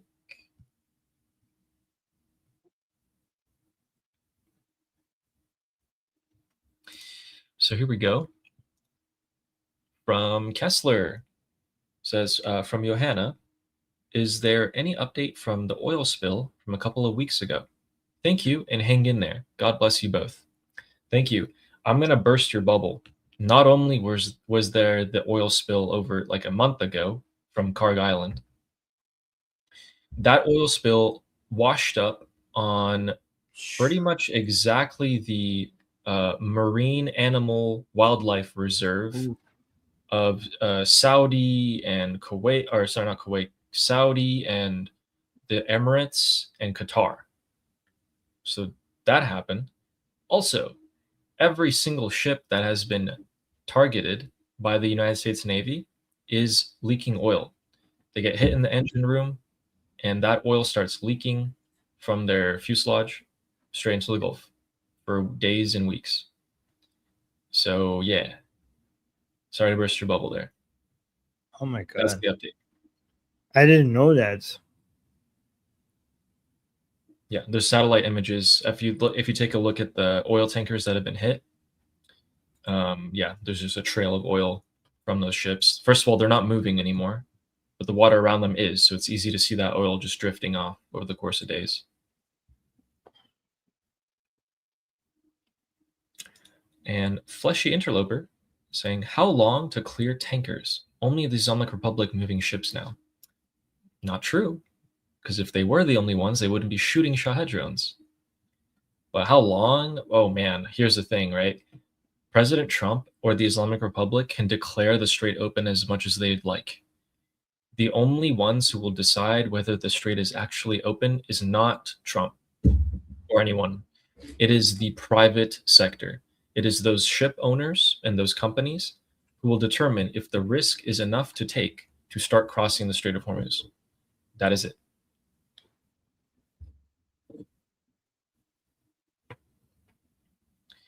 And thanks, Flesh Interloper. Thank you. And Wyatt, what if we hired a flying ad company to fly around the football stadium while the Iranian team plays with a message that reads "Free Iran"? It would make the news, maybe globally. It could go viral. Ooh. It's a great idea. That's a great idea. Yeah. A little too late, but it's a great idea. It would need to have Princess Pahlavi's picture on there as well, and also the lion and sun. Yes. Yeah, maybe instead of free Also, Iran, instead of free run, I think it should be army run. yeah, or Javid Shah. Yeah. No, army run, because the message free run, we got that out there. We need to, because if say free run, we're like, well, how? So I think All right, guys, bring in the super chats. We have 2 hours until the Iran-New Zealand game. Let's go. Imagine get arm Iran. Yeah. I mean, there's more games. Maybe someone will do something. But that's an excellent idea. Thanks, Wyatt. And Fleshy Interloper saying, is the U.S. still enforcing the blockade? Yes, they are. But they're saying after the Islamic Republic after the Islamic Republic does what they're supposed to do, then it's lifted. But let's look at the memorandum of understanding when it comes out. Yeah, we haven't seen that yet. There's no signature. We haven't even had the signing ceremony. We haven't even seen the digital signature. They're like, yeah, we signed it digitally. Yeah, Okay, then show us. Guys, the day that we see the text of the MOU, like the all social media is going to be like, there's going to be a tsunami of analysis. People are going to go line by line, word by word. There's going to be analysis on it, like everywhere. Yeah, thanks, Flesh Interloper. And Roman Viking saying, which impact has the reopening of the ports? I'm not sure what you mean. I think he means, what is the impact of the reopening of the ports? That's what he means. Of Iran's ports, well, they can start getting in more goods, essential goods. Then they can start selling their oil. Karg Island's oil flow is not going to explode anymore because they can actually start loading up ships. They start making money. Yeah.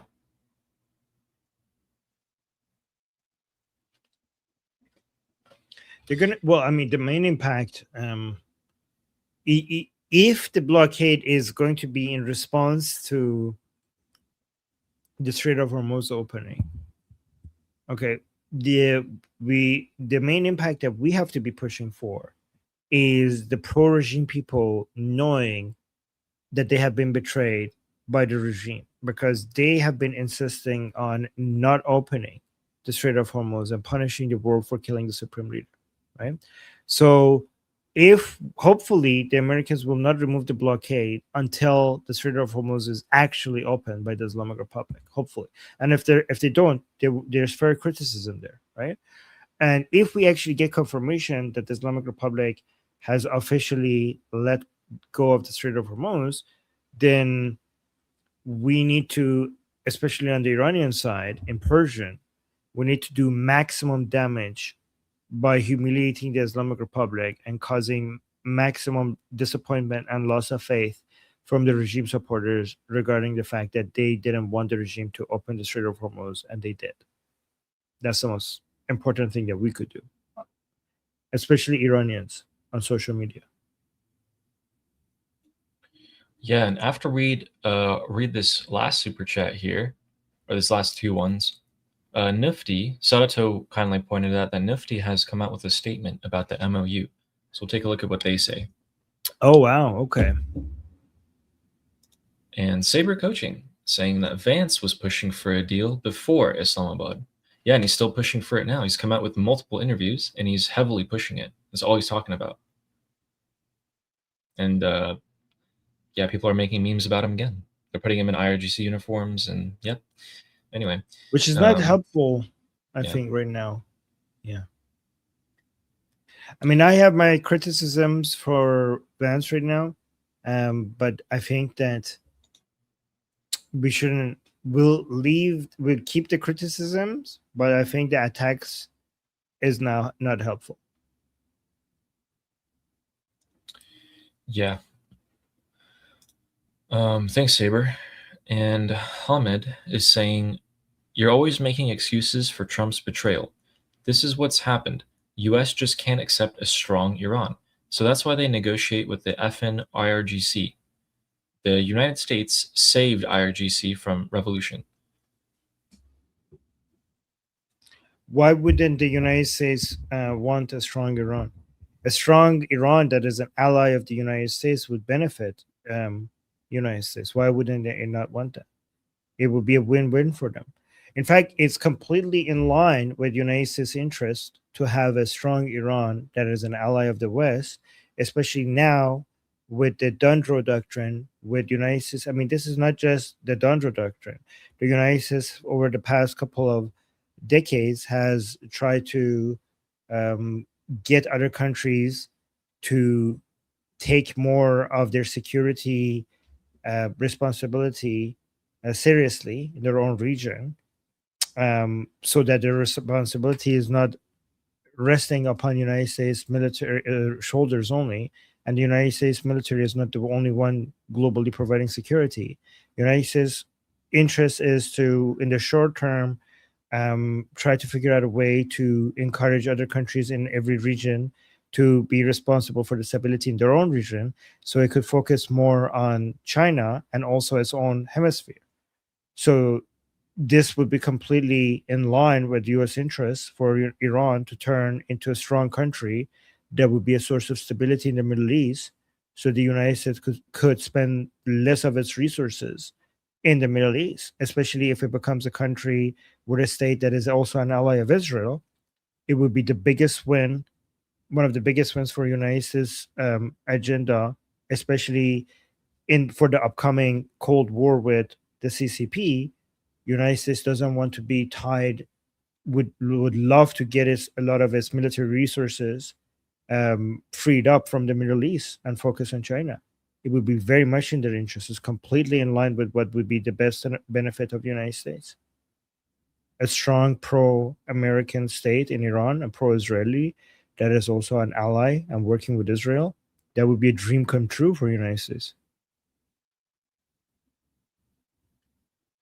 Yeah, exactly. Thanks, Hamid. And thank you, Hamid, for the super chat. Okay. Oh, and BT is saying, new viral trend, bicep flex Iran. Men, get those muscles out.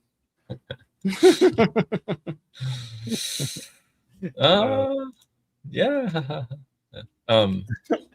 BT made Ali uncomfortable. Look at him. Am I just a piece of meat to you, BT? What's going on?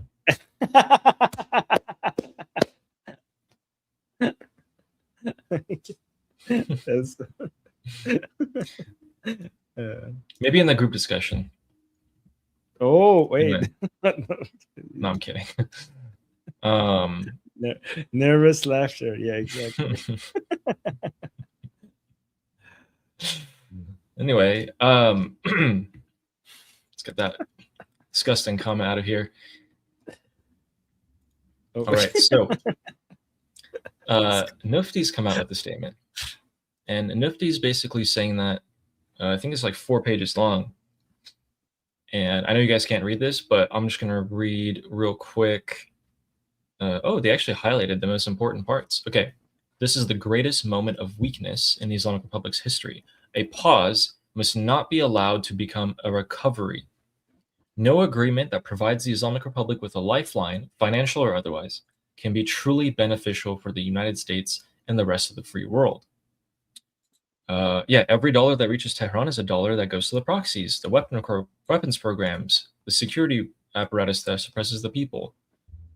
And they want, this is what they want: continue the sanctions, release all the political prisoners, have the regime officials be put on trial for murder, torture, imprisonment, and terrorism, and then start supporting the Iranian people. Want maximum support. Want the United States to fully support them by providing them access to internet no matter what, support the Iranian people's civil society, and give them a better voice.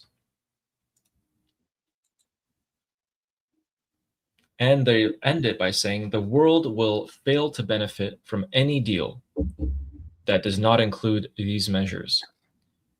So that they just you said. know what I love about this, Ali, is that this is exactly the criticism that many of the people have right now, but it's polite and it's respectful. Okay, so if all the people who have these criticisms for President Trump, if you really want to get your voice out there, just go retweet that, repost that. Okay, because that is the way. Because I think if that is all the people who are right now frustrated with what's happening, that really captures their voice in a very professional and polite manner, right? So if you're frustrated with what's happening, instead of like attacking and insulting President Trump, just go amplify what you just saw Nufti posted. That is the most that is the best way to get that message out. Yeah, that's NUFDI on any social platform, or you just type it into Google. So, and then lastly, as has been seen time and time again, denied victory on the battlefield, the regime will direct its fury at unarmed Iranians. They will increase arrests, executions, and blood in the streets. The world must not ignore this cost. Any relief that strengthens the regime's grip on power is paid for first by the Iranian people. The Islamic Republic is weaker today than any point in history. No matter what lies ahead, whether an agreement is reached or not reached, the Iranian people and the free nations supporting them must be prepared for Iran's next chapter. This is the very professional opinion of what should be happening. So I think And that I completely reflects agree. the views of many people here who are frustrated. Try to match that tone, because that's Princess Pahlavi's team. If you're expressing your frustration, try to match that tone. Yeah, that's really good. I wonder who was the direct author of that. It doesn't say. Okay. Is there? No, they just have it in. Oh. Wait, there's more. Wait, it's saying to the Iranian diaspora, there is a role for every one of us in the work ahead. This is the moment to advocate, to organize, and to make the case for a free Iran to everyone who will listen. The regime is counting on two things. One, that it can divide us against each other because it can trick Washington into making a mistake, which is a pause. We must deny it baboth. Stand together, stay engaged, and keep the truth in front of the American people and their representatives, just like we were doing back in February. Do the same thing. Okay. I like that they added that at the very end. So guys, our the team, this is Princess Pahlavi's team. So our orders are stay united. So whatever that message was not for us, that message was for the American. This part is for us Iranians, right? So Iranians in the chat, the message to us is that we need to stay united.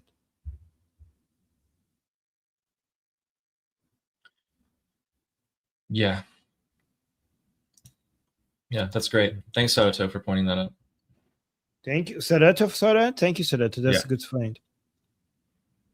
Oh, we got another super sticker. Yeah, with a quick little super sticker, I think, from RG Rapoport. Rapoport. Interesting name. Thank you. Quick question. Someone was asking here, Armin and Ali, if the Iranian people had the chance to be armed, do you think something like what happened in Ukraine could happen with the diaspora joining? Do you think it would work? Yeah, I think so. Yeah, and actually, it's interesting that you mentioned Ukraine, because I think that the Ukrainians would be an important part of the equation of arming the Iranian people. They're going to train us. Because when I think about arming the Iranian people, most people, when they hear arming, they think of guns, but I think of drones, right? And when I think of drones, I think Ukraine. When I think of efficient, cheap drones that do the job, I think Ukrainians. And I also think about the fact that Ukrainians trained and armed the Syrian opposition to Assad very effectively, which was really effective in actually helping the fall of Assad. And I think we could replicate that. We could replicate what the Ukrainians did in Syria inside Iran. Yeah, but to answer your question, yes. All right. So, There's this pro-regime Iranian in the chat. Type him in Persian, and he's so I remember that he's guy. so angry. He's so angry, and I just read his comments, and it's so funny. Don't make me laugh. I'm enjoying Yeah. his frustration. Okay, I remember that guy. guys, you see the Parson guy, the guy writing in Persian, he's pro-regime, and his comments are just so funny. I just love. It's so entertaining. Okay, all right, Okay. and yeah, guys, Slava Ukraine. Ooh, there, mentioning Ukraine.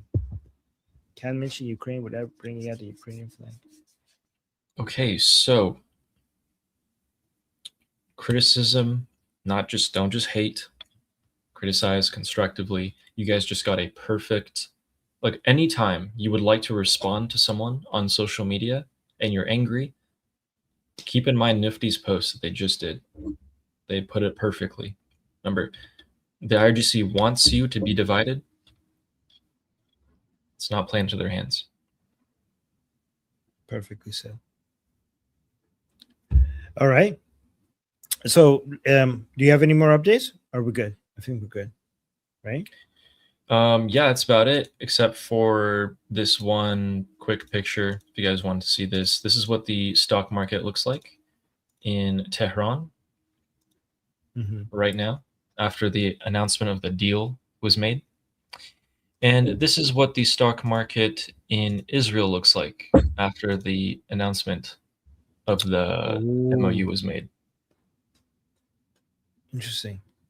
And US stock market is all green as well.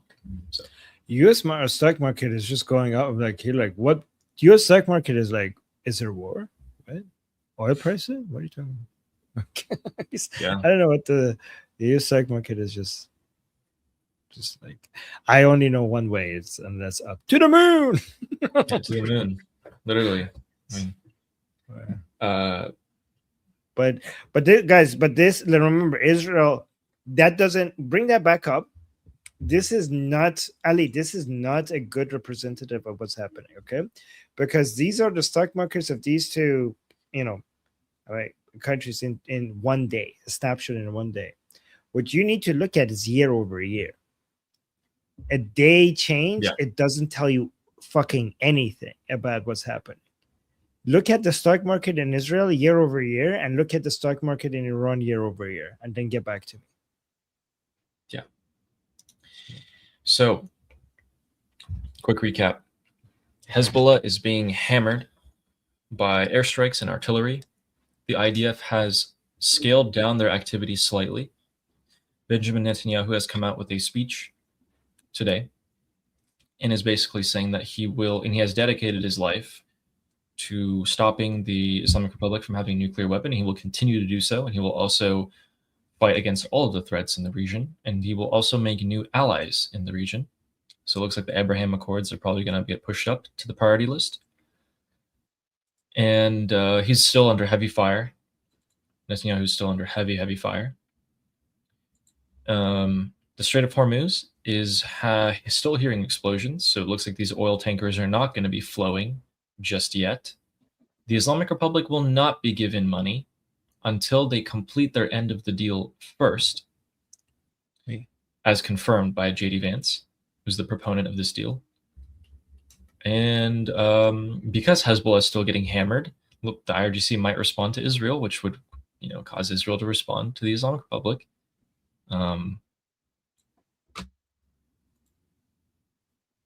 Yeah. And and most importantly, Friday is supposed to be the signing. We will get the terms most likely before, as the Trump administration has said today. But if not, we'll get them on Friday after they signed. I am dying to know. In fact, I almost want to go live as soon as they release that.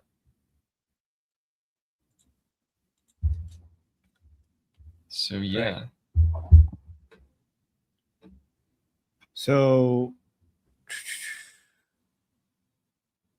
wait, hold on. So, stock market in Israel looks good year over year, I think. If I'm seeing what I'm seeing is correct. Yeah, let me see. Not this Oh yeah, one. and the anti-regime Iranians, so pro like us, are outside of the FIFA World Cup stadium where the Islamic Republic's team is going to play New Zealand today. That game is going to start in an hour and a half.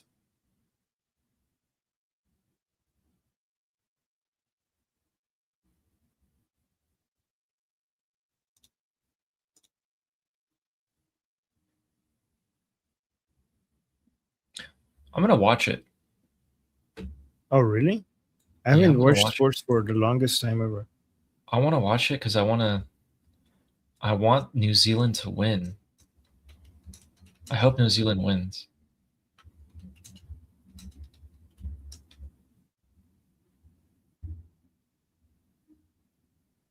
I love that pro-regime guy in the chat is only typing in Farsi because no one is understanding what he's saying. Okay, so I have the number. Israel 2025 year over year is plus 30%. Holy crap. 2026 year over year, first half 2026, plus 45%. Oh my God. Israel's stock market is doing amazing. Wow. What the hell? So that's why the shekel has been strengthening. Holy crap, man. Israel's stock market is on fire. So that's it. That 1 day snapshot doesn't tell you anything.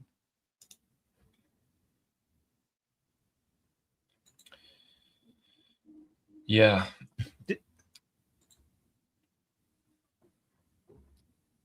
Roman Viking, that's not unpatriotic. If it was unpatriotic, I would be rooting for I'm not rooting against my team. They're not my team. They're the Islamic Republic's team. Guys, team. I think he's joking. He's joking. No, I know. Yeah. I want to show you guys this in case you didn't see this video. So first of all, a lot of them some of them weren't even allowed to play because they weren't going to suck up to the Islamic regime. The ones who did all suck up to the Islamic Republic. And everyone in Iran hates them, by the way. I'm trying to get that video of them kissing the Quran one by one as they were leaving from Mexico to come to the US to play. They're also pedophiles. One of them was caught trying to get with a 14-year-old girl in Turkey before they left to Mexico. So, yeah. Okay. All so right. we should end it, guys. Okay, guys, make sure you subscribe. Apparently, Ali is telling us that the people who are watching, only 40% of them are subscribed. Is that true? 60% are subscribed, 40% aren't. 60%. What, guys? If you're here, subscribe. What the hell? Thank you. Please subscribe. Yes. And Hamid. Hamid, give us a super chat. By the way, Hamid, you disagree with us and you continue to support us. That is, I appreciate that, because Hamid is always here. He disagrees with our take over President Trump in the United States, but he never quits on us. So does, InServer and Fine Stars. They completely disagree with our takes, but they stick around. So I hope that means that we're still friends. If you're sticking around, I hope that means that we're still friends, right? So I appreciate you guys being here, even though you passionately disagree with us. Yeah. And I know you guys' names. Yes. Hamid, InServer, Feinstrass, Pan-Iranian Empire. Yeah. And where you live. No, I'm just kidding. Ooh, I should start finding those things out. Kidding. Yeah, BT made a funny comment saying 14 is old for them. Give them credit. Yeah. Ooh. It's true. Okay. But we didn't read Hamid's full post. God bless Israel, best friend for Iran forever. I'm Israel Chai. I'm Israel Chai. Yes. And then Sarah with another kind super chat saying, Armin, you are such a pure soul. I hope all your dreams come true. Ali, you know you're the man. Love you both. Iranians will be free soon. I know it. Yes, we will. Thank you. Thank you, Sarah. I appreciate it. Well, Always if makes me Iran feel better. becomes soon, then my dreams have come true. True. True. Then you get to cover and talk about everything that's going to happen politically with Iran being free. You know what Think I about like, it. Ali? Think about us doing our live stream and talking about like the writing of our constitution. You know, we go over the political nerdy stuff, like, oh my god, guys, this person don't vote for that guy. He wants to put that in the constitution. Vote for this guy. Like I would like it to go over like line by line over like you guys gonna see you know how Americans, you have your founding fathers, okay, and them writing the constitution. Imagine if you were able to be part of that process and analyze it every single day live with everyone else. With your favorite streamer. Oh yeah. That would be amazing. And we get to witness all of the political parties forming their births. Yeah. And we'll know who's a POS and who's not straight from the beginning. I suspect a lot of drama, by the way. Oh, yeah. That party, they're secretly commies, guys. Look at this guy's history. Oh my god, they're commies. Don't vote for them. But also, the biggest, you just have to say one thing to discredit your opponent. All you have to say is, they were linked to the IRGC. They have links to the Islamic Republic. Oh, that's all you have to say. And people are going to throw that around. Yeah.